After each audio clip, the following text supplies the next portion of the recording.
ಮುಖ್ಯಮಂತ್ರಿ ಸಿದ್ದರಾಮಯ್ಯ ಇಂದು ರಾಜ್ಯ ಮಟ್ಟದ 2ನೇ ಜನತಾ ದರ್ಶನ ನಡೆಸಿ ಸಾರ್ವಜನಿಕರ ಅಹವಾಲು ಸ್ವೀಕರಿಸಿದರು.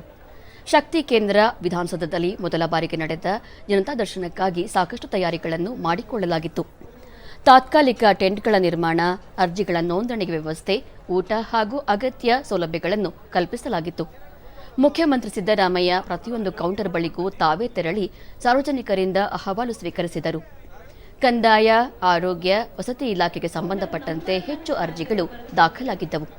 ಮಧ್ಯಾಹ್ನದವರೆಗಿನ ಮಾಹಿತಿ ಪ್ರಕಾರ 10,177 ಅರ್ಜಿಗಳನ್ನು ನೋಂದಾಯಿಸಲಾಗಿದ್ದು, ಅದರಲ್ಲಿ ಬಹಳಷ್ಟು ಮಂದಿ ವೈದ್ಯಕೀಯ ಚಿಕಿತ್ಸೆಗಾಗಿ ಆರ್ಥಿಕ ನೆರವು ಕೋರಿ ಮನವಿ ಸಲ್ಲಿಸಿದ್ದಾರೆ.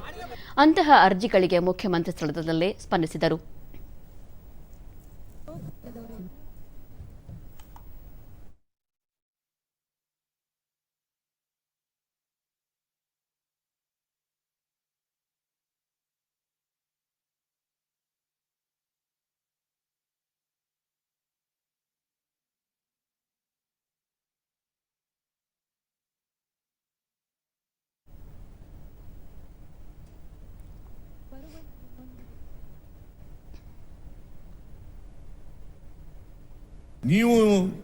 ಆರಂಭದಲ್ಲಿ ಸಿದ್ದರಾಮಯ್ಯ ಅವರು ಈ ಮೊದಲು ನವೆಂಬರ್ 27ರಂದು ನಡೆಸಲಾದ ಜನತಾ ದರ್ಶನದಲ್ಲಿ 5,000ಕ್ಕೂ ಹೆಚ್ಚು ಅರ್ಜಿಗಳನ್ನು ಸ್ವೀಕರಿಸಲಾಗಿದ್ದು, ಅದರಲ್ಲಿ 98% ಇತ್ಯರ್ಥಗೊಂಡಿವೆ.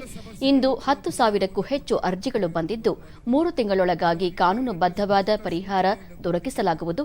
ಸಾಧ್ಯವಿಲ್ಲವೆಂದಾದರೆ ಸಕಾರಣಗಳ ಹಿಂಬರಹವನ್ನು ಅರ್ಜಿದಾರರ ವಿಳಾಸಕ್ಕೆ ಕಳುಹಿಸುವುದಾಗಿ ತಿಳಿಸಿದರು.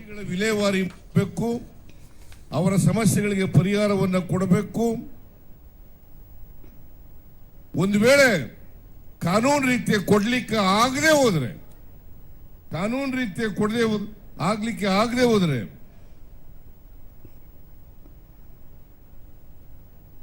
ಅದಕ್ಕೆ ಹಿಂಬರಹವನ್ನ